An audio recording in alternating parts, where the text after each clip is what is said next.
ಮಾಯೆಯ ಸೆಳೆತಕ್ಕೆ ಸಿಕ್ಕವರನ್ನ ಎಚ್ಚರಿಸಬಾರದು. ಮಾಯೆಯ ಸೆಳೆತಕ್ಕೆ ಸಿಕ್ಕವರನ್ನ ಎಚ್ಚರಿಸಬಾರದು. ಮಾಯೆಯ ಸೆಳೆತಕ್ಕೆ ಸಿಕ್ಕವರನ್ನು ಎಚ್ಚರಿಸಬಾರದು.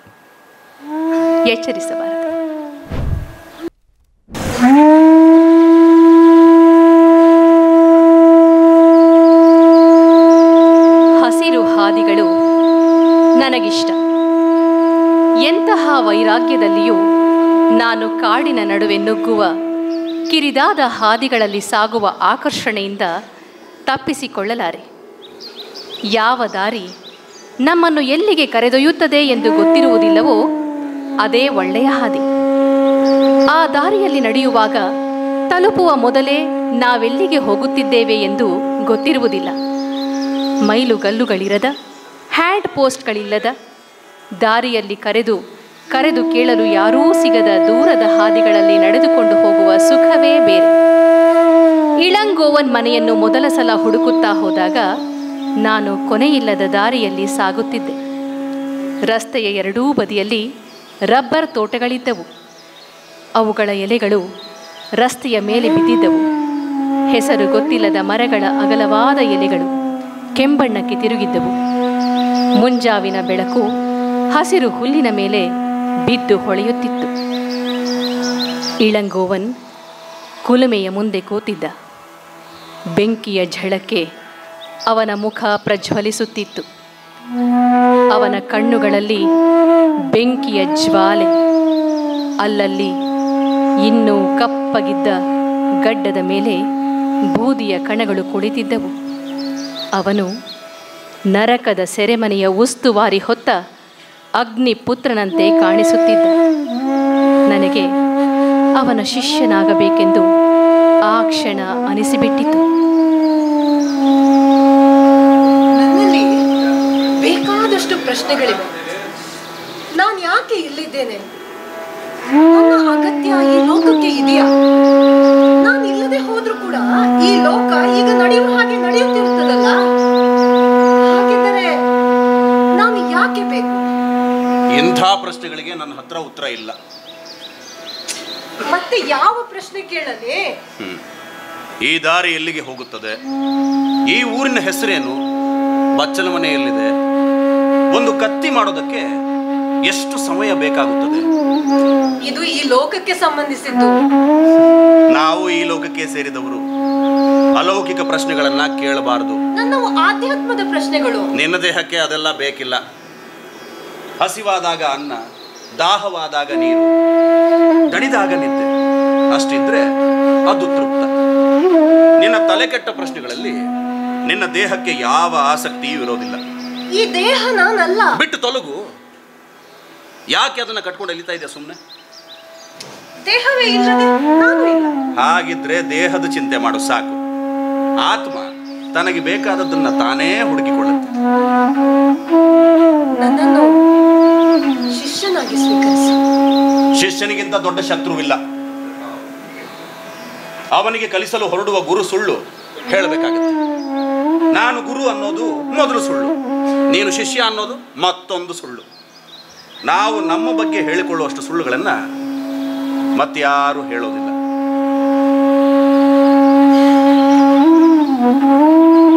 ಒಂದು ಹಕ್ಕಿ ಮತ್ತೊಂದು ಹಕ್ಕಿಯನ್ನು ನೋಡಿದ ಹಾಗೆ ನನ್ನನ್ನು ನೋಡು. ನಾವಿಬ್ಬರು ಹಾಗೆ ಹೊಳೆಯ ಹತ್ತಿರ ಬಂದೆವು. ನೀರು ಹರಿಯುವ ಸದ್ದು ಅಸ್ಪಷ್ಟವಾಗಿ ಕೇಳುತ್ತಿತ್ತು.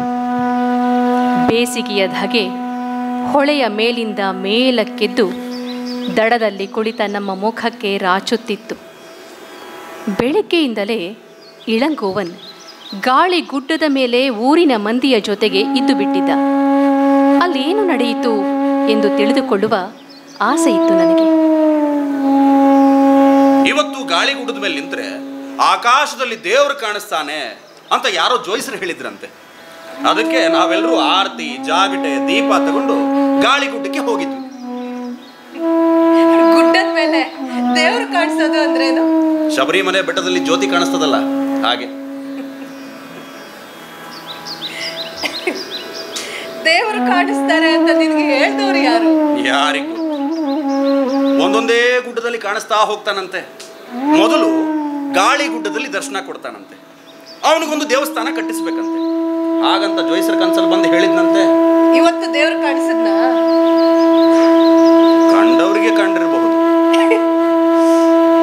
ನೀನ್ ಇದಕ್ಕೆಲ್ಲ ಮರಳಾಗ್ತಿ ಅನ್ಕೊಂಡಿರ್ಲಿಲ್ಲ. ದೇವರನ್ನ ನೋಡೋ ಆಸೆ ನನಗೂ ಇದೆ. ಅದೆಲ್ಲ ಸುಳ್ಳು ಅನ್ನೋದು ನಿನ್ಗೆ ಗೊತ್ತಿತ್ತಲ್ಲ. ನಮ್ಮೂರಿನ ಅಷ್ಟೊಂದು ಜನ ನಂಬಿದ್ದನ್ನ ನಾನು ಯಾಕೆ ಸುಳ್ಳು ಅಂದ್ಕೊಳ್ಳಿ? ನಾನು ನಂಬಿಕೊಂಡೇ ಹೋಗಿದ್ದೆ. ನನಗೆ ದೇವರು ಕಾಣಿಸ್ದ. ಸುಳ್ಳು. ದೇವರು ಕಾಣಿಸ್ದಾಗ, ಸಾಕ್ಷಾತ್ಕಾರ ಆದಾಗ ಯಾರಿಗೂ ಹೇಳಬಾರದು.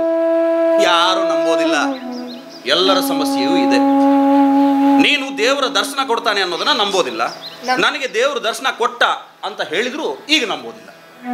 ನಂಬ್ತೀನಿ, ಆದ್ರೆ ಆ ದೇವರು ಹೇಗಿದ್ದ ಅಂತ ಹೇಳು.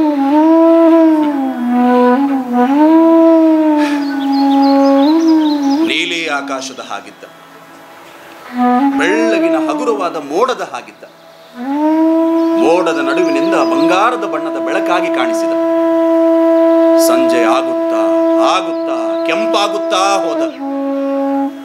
ತಣ್ಣನೆ ಗಾಳಿಯಾಗಿ ನನ್ನನ್ನು ಮುಟ್ಟಿದ.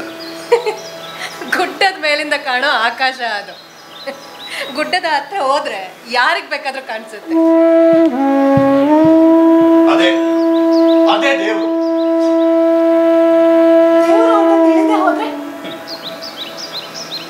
ಬರೀ ಆಕಾಶ. ಆಕಾಶವನ್ನು ನೋಡುತ್ತಾ ನೋಡುತ್ತಾ ಕುಳಿತಿದ್ದೆ. ನಾನು ಮಾಯೆಯೋ ಅಲ್ಲವೋ ಎನ್ನುವ ಪ್ರಶ್ನೆ ಬ್ರಹ್ಮಾಂಡವನ್ನೆಲ್ಲ ಸುತ್ತುತ್ತಿತ್ತು. ನಾನು ಓದಿದ ಪುಸ್ತಕಗಳ ಪುಟಗಳನ್ನು ತಿರುವಿ ಹಾಕುತ್ತಿತ್ತು. ನಾನು ಕೇಳಿಸಿಕೊಂಡ ಪ್ರವಚನ, ಉಪನ್ಯಾಸಗಳ ಸಾಲುಗಳ ನಡುವೆ ಸುಳಿದಾಡುತ್ತಿತ್ತು. 3 ಲೋಕವನ್ನು ಸುತ್ತಿ ಬಂದು ಕೊನೆಗೆ ನನ್ನೊಳಗೆ ನೆಲೆಸಿಬಿಟ್ಟಿತು. ನಾನು ಆ ಪ್ರಶ್ನೆಯನ್ನು ಹೊರಗೆ ಹಾಕಲು ಏನು ಮಾಡಬಹುದು ಎಂದು ಯೋಚಿಸಿದೆ. ನಿನಗೆ ಉತ್ತರ ಗೊತ್ತಿದ್ದಾಗಲೇ ಪ್ರಶ್ನೆ ಹುಟ್ಟುವುದು ಎನ್ನುತ್ತಿದ್ದ ಇಳಂಗೋವನ್. ಅಂದು ಹೀಗೊಂದು ಮಾತುಕತೆ ನಡೆಯಿತು. ನಾನು ನಡೆಯುತ್ತಾ ಹೋಗುತ್ತಾ ಇರ್ತೇನೆ. ಭೂಮಿಯ ಕೊನೆ ಬಂದು ಬಿಡುತ್ತೆ. ಇನ್ನೊಂದು ಹೆಜ್ಜೆ ಇಟ್ಟರೆ ಭೂಮಿ ಮುಗೀತು. ಅಲ್ಲಿಂದ ಆಚೆಗೆ 3 ದಾರಿಗಳು ಕಾಣಿಸುತ್ತೆ. ಅವುಗಳಲ್ಲಿ ಯಾವ ದಾರಿ ಹಿಡಿಬೇಕು ಅಂತ ಗೊತ್ತಾಗೋದಿಲ್ಲ. ವಾಪಸ್ ಬಂದು ಬಿಡ್ತೀನಿ. ಯಾವ ದಾರಿಯಲ್ಲಿ ಹೋಗ್ಬೇಕು ಅಂತ ಗೊತ್ತು ಮಾಡ್ಕೊಳ್ಳೋದು ಹೇಗೆ? ನಿನಗೆ ಗೊತ್ತಾಗದೇ ಇರಲಿ ಅಂತಲೇ ಅಲ್ಲಿ 3 ದಾರಿಗಳಿರೋದು. ಒಂದೇ ದಾರಿ ಇದ್ರೆ ನೀನು ಹೋಗ್ಬಿಡ್ತಿದ್ದೆ. ಈಗ ಹೋಗಕ್ಕಾಗಲ್ವಾ? ಒಂದಕ್ಕಿಂತ ಹೆಚ್ಚು ದಾರಿ ಇದ್ರೆ ನಾವು ಯಾವ ದಾರಿಯಲ್ಲೂ ಹೋಗಲ್ಲ. ಎಲ್ಲಿದ್ವೋ ಅಲ್ಲೇ ಇದ್ದು ಬಿಡ್ತೀವಿ. ಮನಸ್ಸು ಗತ್ಯಂತರ ಇಲ್ಲದೆ ಇದ್ದಾಗ ಮಾತ್ರ ನಿರ್ಧಾರ ತೆಗೆದುಕೊಳ್ಳುತ್ತೆ. ಒಂದೇ ದಾರಿ ಇದೆ ಅಂತ ಇಟ್ಕೋ, ನುಗ್ಗಿ ಬಿಡುತ್ತೆ. ಅದು ಹೇಗೆ? ನನಗೆ ಬೇರೆ ದಾರಿ ಇರಲಿಲ್ಲ ಅಂತ ಅನೇಕರು ಹೇಳೋದನ್ನ ನೀನು ಕೇಳಿಲ್ವಾ? ಬೇರೆ ದಾರಿ ಇರ್ಲಿಲ್ಲ, ಹೀಗಾಗಿ ಈ ದಾರಿ ಬಂದೆ ಅಂತ ಹೇಳ್ತಾರೆ. ಬೇರೆ ದಾರಿ ಇಟ್ಟಿದ್ರೆ ಹೋಗ್ತಿರ್ಲಿಲ್ಲ.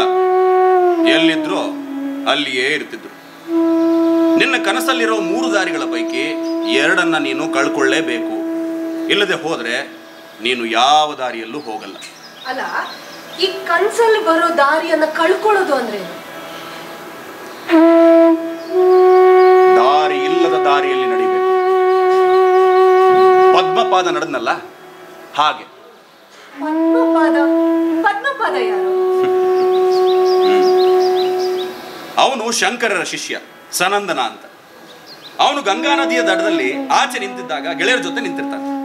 ಶಂಕರರು ಅವನನ್ನ ಕೂಗಿ ಕರೀತಾರೆ. ಅಲ್ಲಿ ದೋಣಿ ಆಗ್ಲಿ ಸೇತುವೆ ಆಗ್ಲಿ ಇರೋದಿಲ್ಲ.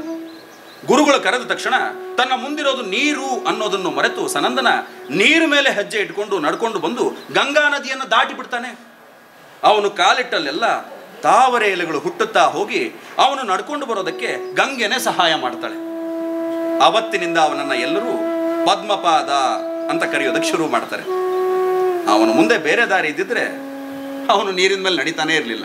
ಅಲ್ಲ, ಈಗ ಅವನು ನೀರಿನ ಮೇಲೆ ಹೇಗೆ ನಡ್ಕೊಂಡು ಬಂದ? ಅವನು ಅದನ್ನ ನೀರು ಅಂತ ಅನ್ಕೊಳ್ಳೇ ಇಲ್ಲ. ಅವನು ದಾಟುವಾಗ ಎಲ್ಲರೂ ಅವಾಕ್ಕಾಗಿ ನೋಡ್ತಾ ನಿಂತಿದ್ರು. ನಿನ್ನಂಥವನೊಬ್ಬ ಹುಚ್ಚ, ನೀನು ನೀರಿನ ಮೇಲೆ ನಡೀತಾ ಇದೀಯಾ ಅಂತ ಕೂತ್ಕೊಂಡಿದ್ರೆ ಸಾಕಿತ್ತು, ಅವನಲ್ಲೇ ಮುಳುಗಿ ಹೋಗ್ತಿದ್ದ. ಮಾಯೆಯ ಸೆಳೆತಕ್ಕೆ ಸಿಕ್ಕವರನ್ನ ಎಚ್ಚರಿಸಬಾರದು. ಮಾಯೆಯ ಸೆಳೆತಕ್ಕೆ ಸಿಕ್ಕವರನ್ನ ಎಚ್ಚರಿಸಬಾರದು. ಮಾಯೆಯ ಸೆಳೆತಕ್ಕೆ ಸಿಕ್ಕವರನ್ನು ಎಚ್ಚರಿಸಬಾರದು.